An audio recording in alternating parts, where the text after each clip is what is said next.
नमस्कार बच्चों, मैं रावल कॉन्वेंट स्कूल की संस्कृत की अध्यापिका आज आपको यानी 7वीं कक्षा को आपकी पाठ्य पुस्तक के पाठ सेनानी सुभाष के विषय में समझाने जा रही हूँ। इस पाठ में एक विद्यालय में गणतंत्र दिवस आयोजित हो रहा है, जिसमें प्रशिक्षिका अपने एनसीसी छात्राओं के साथ में मंच पर खड़ी हैं। प्रशिक्षिका एक चित्र दिखाते हुए बच्चों से पूछती हैं कि किसका चित्र है, तो बच्चे बताते हैं ये सुभाष चंद्र का चित्र है। फिर पूछती हैं कि सुभाष चंद्र ने क्या किया, तो बच्चे बताते हैं कि वे स्वतंत्रता सैनिक थे, उन्होंने देश को आज़ाद किया। प्रशिक्षिका पूछती हैं कि क्या तुम और भी स्वतंत्रता सैनिकों के बारे में जानते हो, तो बच्चे बताते हैं हाँ हम जानते हैं, जैसे भगत सिंह, चंद्रशेखर, बटुकेश्वर दत्त, सुखदेव, उधम सिंह, राम प्रसाद बिस्मिल इत्यादि स्वतंत्रता सैनिक थे जिन्होंने स्वतंत्रता के लिए अपने प्राणों को त्याग दिया। प्रशिक्षिका फिर सुभाष चंद्र के बारे में बताते हुए कहती हैं कि सुभाष चंद्र बोस एक चतुर और नीतिपटु थे। उनकी गर्जना से अंग्रेज़ डर जाते थे।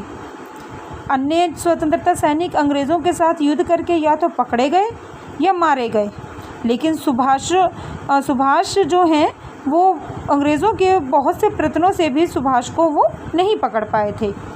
अब बच्चे पूछते हैं वो कैसे नहीं पकड़ पाए थे, तो बताते हैं कि उन्होंने बचपन में ही वो एक अंग्रेज़ी स्कूल में पढ़ते हुए उन्होंने भारतीयों के प्रति बहुत ही द्वेषपूर्ण व्यवहार उन्होंने अनुभव किया था। उन्होंने उनका दुर्व्यवहार कभी भी नहीं सहा, लेकिन प्रबल विरोध ज़रूर किया। इसलिए उसी समय से अंग्रेज़ों के भगाने के लिए, भारत से भगाने के लिए उन्होंने निश्चय किया कि मैं अंग्रेज़ों को देश से निकालूंगा और कभी भी उन्हें बाद में नहीं आने दूंगा, कभी भी हस्तक्षेप नहीं करने दूंगा। अब सुभाष चंद्र ने, बच्चों ने बताया कि सुभाष चंद्र महोदय ने एक आज़ाद हिंद सेना की भी स्थापना की थी।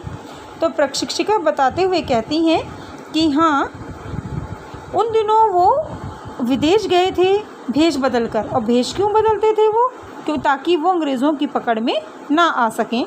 तो वो भेष बदल कर भारत से विदेश चले गए और वहीं उन्होंने निश्चय किया कि वो विदेश से ही भारत की सेवा करेंगे। इसलिए उन्होंने सिंगापुर में आज़ाद हिंद सेना की स्थापना की।